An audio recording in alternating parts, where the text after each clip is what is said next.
Hey guys, if this is your first time to my channel, hello and welcome. My name is Emily and today I am bringing you my March favorites with some fails.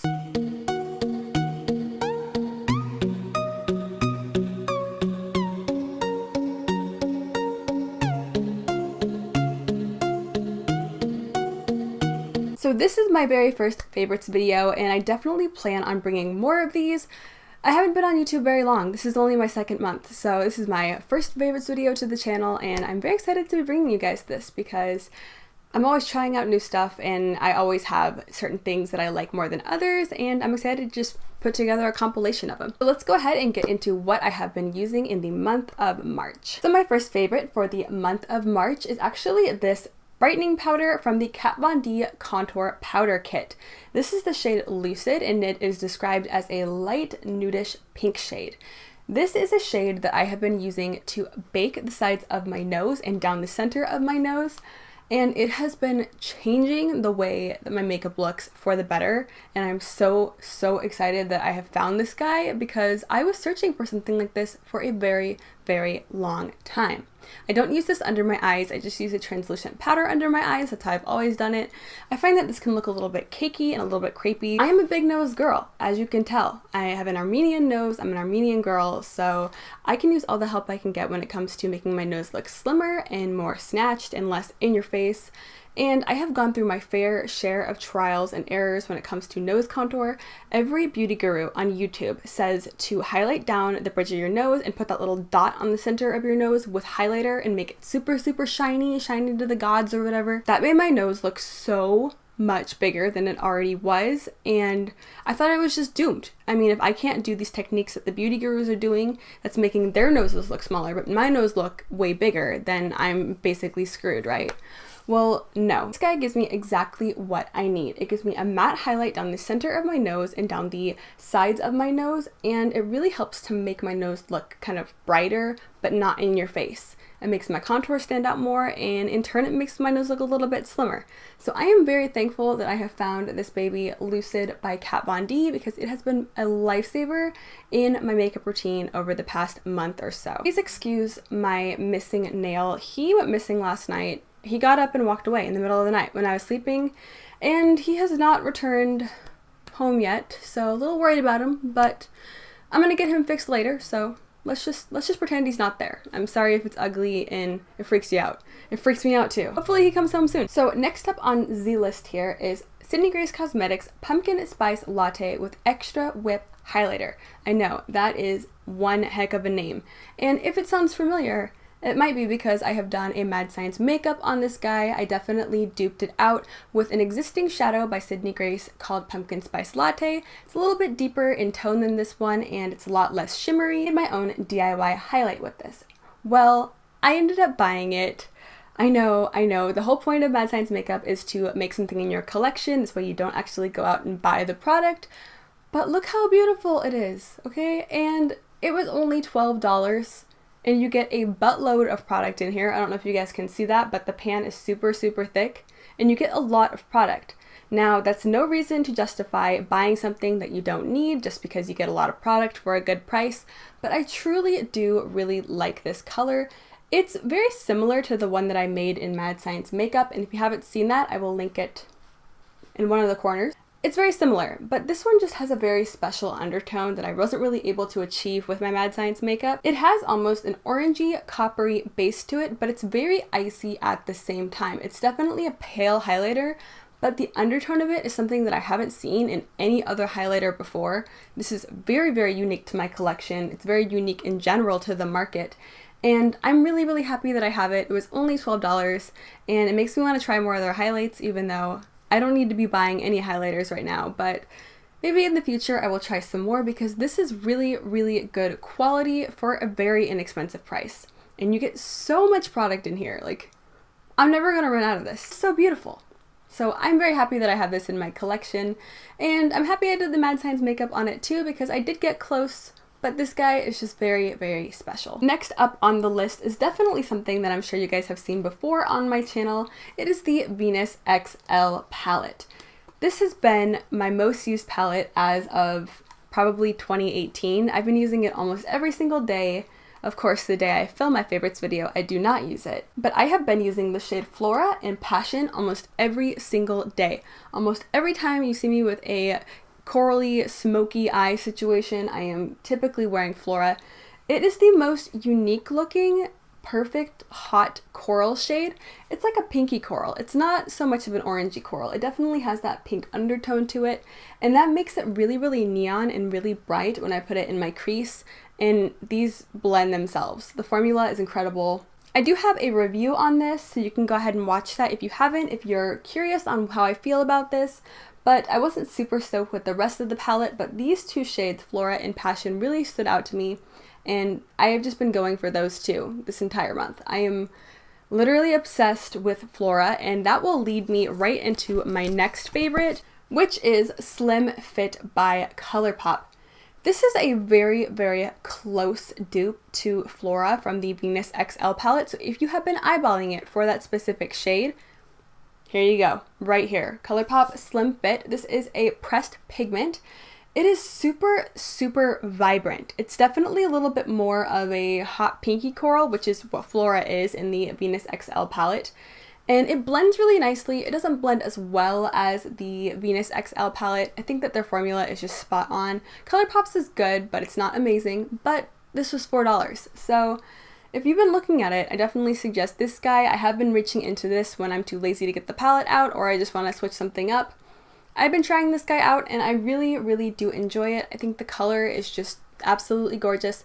Somehow, the one in the Venus palette is still a little bit more neon. This definitely does the job. If you've been looking at that palette and you like that shade, I definitely suggest checking out Colourpop's Slim Fit. My next favorite is something that I've mentioned once before on this channel. This is Kevyn Aucoin's blush in Dolline. This one is always sold out at Sephora, so I just bought it off the Kevyn Aucoin website. It's the same price, you still get a free gift with it, so I think that if you've been looking at this guy, go ahead and get it off the Kevyn Aucoin website, because Sephora is always freaking sold out of this, but for good reason. This is an absolutely gorgeous peachy nectar shade. This one is very, very special in my collection. It's different than the other warm peachy shades that I have in my collection. To put it onto your cheek, it blends out effortlessly. You only have to take like 3 seconds blending in your blush, and then you have full pigment that's perfectly blended. I don't know what he did with this formula, but it is just absolutely phenomenal. I suggested these as one of the products that I recommend for getting during the VIB sale. This is the most blendable blush I've ever come across. I don't have to work at all to get this to blend on my cheeks. I basically just pat it onto my cheeks with my brush and it's completely good to go. So easy to work with, and it's so blendable, and it's such a nice, bright, vibrant color without looking clownish. It definitely gives you a lot of pigment, but this is the type of blush that you could build up and you wouldn't overdo it. Somehow it still stays pretty subtle, even though you can tell that there's definitely color on your cheeks. I have built this guy up as much as 3 layers and it still looked nice on the cheeks. It was definitely vibrant, but it wasn't overdone. And that's the type of blush that I feel like is really, really nice, and that's when you know a blush is really, really good, is when you can build it up and it doesn't look clownish and it's still very blendable. So I definitely recommend these. These are absolutely fabulous. I actually do have 2 shades of these. One of them I don't know the name to because it was from the Holiday 2016 palette and I depotted it, but it's like a light baby pink, and same situation, it blends just as well. It layers up really nicely, but still gives you full pigment with first application, or if you layer it, you still have really, really nice color payoff that isn't too overdone. So I'm very happy to have this in my collection, and I have been using it all the time. Next up on my favorites list is the Origins Original Skin Retexturizing Mask with Rose. That is such a long name. It took me 3 times to get that correct on camera. But this has been one of my absolute favorites for the month, and it's called a retexturizing mask, and that's essentially what it does. It contains Mediterranean rose clay, Canadian willow herb, and exfoliating jojoba beads. So not only is it cleaning the skin and exfoliating with the jojoba beads, but it is also retexturizing your skin. So if you have noticed any sort of texture on your cheeks or on, you know, your forehead or something, you basically just put this mask on and leave it on for 10 to 15 minutes. So I usually leave it on for about 15 to 20 minutes, and then I just wash it off. And in a couple hours, I will look into the mirror and notice that any bumps that I had on my cheek right here or on this side of the cheek will be almost completely gone. They don't go away 100%, but they definitely shrink in size and are very much less noticeable. I don't really get a whole lot of texture on my skin, but I do sometimes on the bottom of my cheek right here. And I think it's a reaction to something because I will get it after using like a lotion or something that has vitamin C in it. I don't know, my skin doesn't do well with vitamin C and with acids and anything from Sunday Riley, basically. But I will get little bumps on my skin, and whenever I notice that, I will just go ahead and slap on this mask, leave it on for a little bit and wash it off, and I will notice a difference. I truly do notice a difference, and I'm the kind of person where I'll use masks, whatever, I'll think that it does something, but I won't really notice a difference. And I'm like that with a lot of masks because I definitely think they do something for the skin, but I think that the results are kind of hard to see, especially if you're only using it once or twice a week or once every couple weeks. It's hard to notice what masks are actually doing. But with this mask, I definitely notice a difference in my skin, and I definitely notice it actually doing something to help these little bumps go down. So if you have been having some skin issues with any sort of texture or little bumps or any sort of redness or anything, I definitely suggest taking a peek at this guy because it has done wonders for me, and I use it probably once or twice a week. I'm really lazy with masks, I'm going to be completely honest, but I use it pretty often for how often I actually mask in real life. So for me, it's actually been working quite well, and that is why it's made it right into this favorites list for the month of March. And my very last favorite of the month is these guys. Trader Joe's Organic Virgin Coconut Oil Packets. Yes, this is a beauty favorite. And no, I do not put this on my face. I've heard that you should never put coconut oil on your face because it can clog up your pores like no other. Back in the day, everyone always said, if you want smooth skin, put coconut oil on your face. And then I guess people realized that it was giving them blackheads. So I don't put this on my face. I actually use this in my hair. I know, it sounds really strange, but this is the best leave-in oil for my hair that I've ever used. I've used the Way leave-in styling oils. I've used the hairdresser's oils from Bumble and Bumble, which is supposed to be absolutely amazing.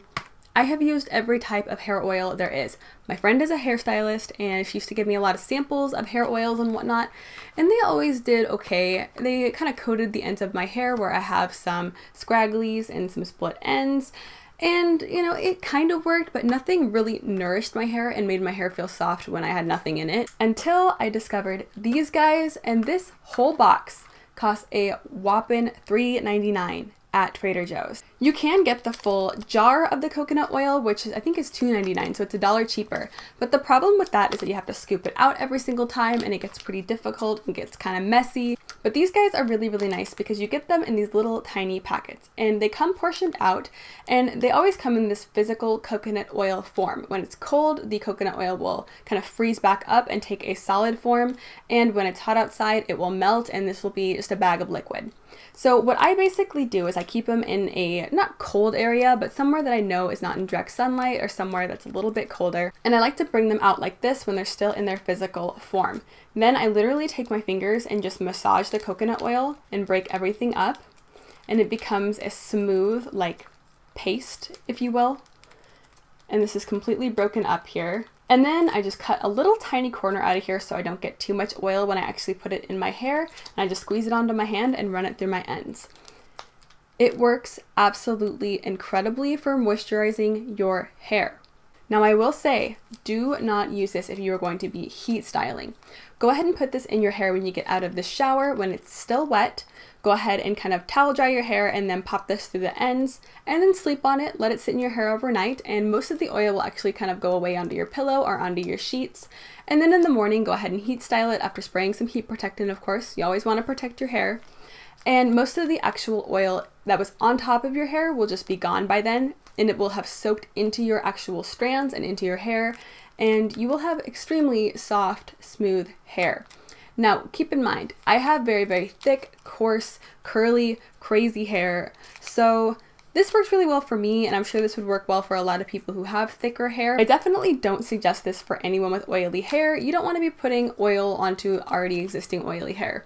So I'm sorry about that. I don't really have any suggestions for oily hair because my hair is not oily at all. It's super dry and super thick and super coarse, and that is where the coconut oil comes into play. It really helps to moisturize my hair, and it really does work better than anything I've ever used, and I've used practically everything out there.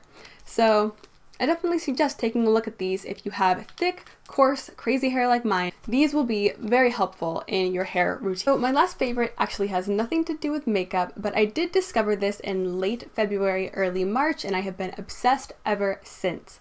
If you are an animal lover, I know you will love this. I actually discovered this animal sanctuary called Milos Sanctuary, and they take in abused and older cats that were going to get euthanized and cats that were going to get euthanized for some genetic abnormalities, and they take them into their home and make them better and put them up for adoption or keep them as permanent residents in the sanctuary.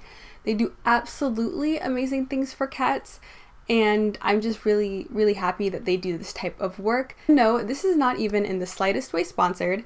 They would probably never sponsor anyone. They are a non-profit sanctuary for cats, so this isn't sponsored and no one asked me to do this. I just absolutely love them and I love what they do for cats. And I just really urge you to check them out because they are just really wonderful, and all of the kitties that are in the sanctuary are so cute. They have a lot of blind kitties and they have a lot of cats that are actually up for adoption right now, so they're in Burbank. If you're in California and you need a cat, I definitely suggest going to them because, you know, some of them are older cats and some of them are cats that people for some reason don't want to adopt, which is horrible because if I lived in Burbank, I would literally adopt at least a couple of them.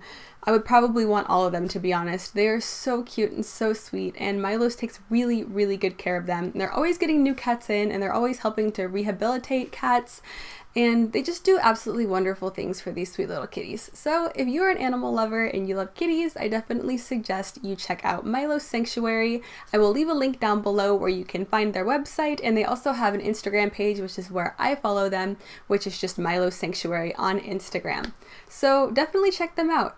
They're really awesome and they've been a favorite of mine. I've literally been obsessed with some of the cats. They're so cute. I am always showing my boyfriend pictures of the cats at Milos and just swooning over them. So they have most definitely been a favorite of mine in end of February and March, and continuing on because I absolutely love them. So now we're going to go ahead and get into my fails of the month. I have two fails. One of them is this Dior Forever Undercover Camouflage Concealer. I got this as a sample. Obviously it's dingy and dirty. For me, this is a little bit too thick and a little bit too creamy for my liking. It doesn't really set down for me. When I put it on and blend it out, it's definitely hard to blend because it's so thick. It doesn't really want to move from where you initially place it on the face, and then when you go to blend it out, it just kind of sits there and doesn't really move around or blend into anything. For me, it just kind of sat right on top of the skin and felt very thick and heavy, and I'm just not really a fan of this. I even tried to use it for doing like a cut crease and carving out my eyebrows, and it's just too thick to do any of that either. So I'm the kind of person where I like Tarte Shape Tape. I like the Colourpop concealer. They're like a liquidy cream formula. They're not super liquidy, but they're not so thick and creamy like this. I'm just not really impressed with this, and I definitely wouldn't purchase it on my own, especially not for Dior prices. And my second fail for the month is actually this Jeffree Star Skin Frost in Eclipse. Now, the color is absolutely stunning. It's a light peachy champagne shade, and this is the collaboration with Manny MUA that he came out with a couple of years ago. I bought this on the launch date a long time ago, and I've never really used it because it does not apply to the skin, and I will show you in just a moment what I mean by that. But the color is really stunning, so I really wanted this to work for me, but when I actually went to apply it to the skin, it literally doesn't stick to the skin once you start blending it out. So there's a swatch of it. As you can see, super beautiful, kind of icy peach shade. And then when you blend it out, it literally turns into like practically nothing. And it doesn't pick up with a brush. If you can see on my finger right now, most of the product actually just sticks onto the brush or onto the finger or whatever product you are using to get this onto your face. It will stick onto whatever you use to pick it up with, and then it won't transfer onto your face. And it's very oily, which makes me believe that's probably why it doesn't transfer from whatever you use to pick it up onto the face. I've heard that from a bunch of different people on YouTube, that this product specifically is very oily and different than the other highlights, and it doesn't apply to the face correctly, and it just sticks into your brush or your beauty blender or fingers or whatever you have it, and it doesn't go actually onto the surface of your face. And that's my main problem with this highlight. that's it. I love the color. Most of his highlights I do enjoy. I know not everyone enjoys him, and everyone's entitled to their own opinion. I know he's been a freaking ass in the past, but I like his makeup. I can't lie. So I don't know. Usually he does highlighters okay, but I don't know. That one was just a really big miss for me. It's just too oily, and I tried to make a Mad Science makeup with it and mix it with some other things, and it made all of my other things oily too. Whatever I mixed it with, it had the same issue that this had, where it wouldn't pick up correctly and most of the product would stick into whatever I picked it up with. So I can't even wear it because it doesn't translate onto my cheeks. So that's why this guy is a fail for me. Maybe this was just because it was a limited edition thing. I guess we'll never really know. But that is going to be wrapping up my March favorites and fails. I really hope that you enjoyed this, my very first favorites video, like I said before. And if you have any suggestions, comments, if you want to let me know what your favorites were, go ahead and leave it in the comments below. I do hope that you consider subscribing. I have all sorts of makeup stuff happening here on this channel, so go ahead and hit that subscribe button down below. I hope you are having an absolutely amazing day wherever you are, and thank you so much for watching. I hope to see you next time. Bye!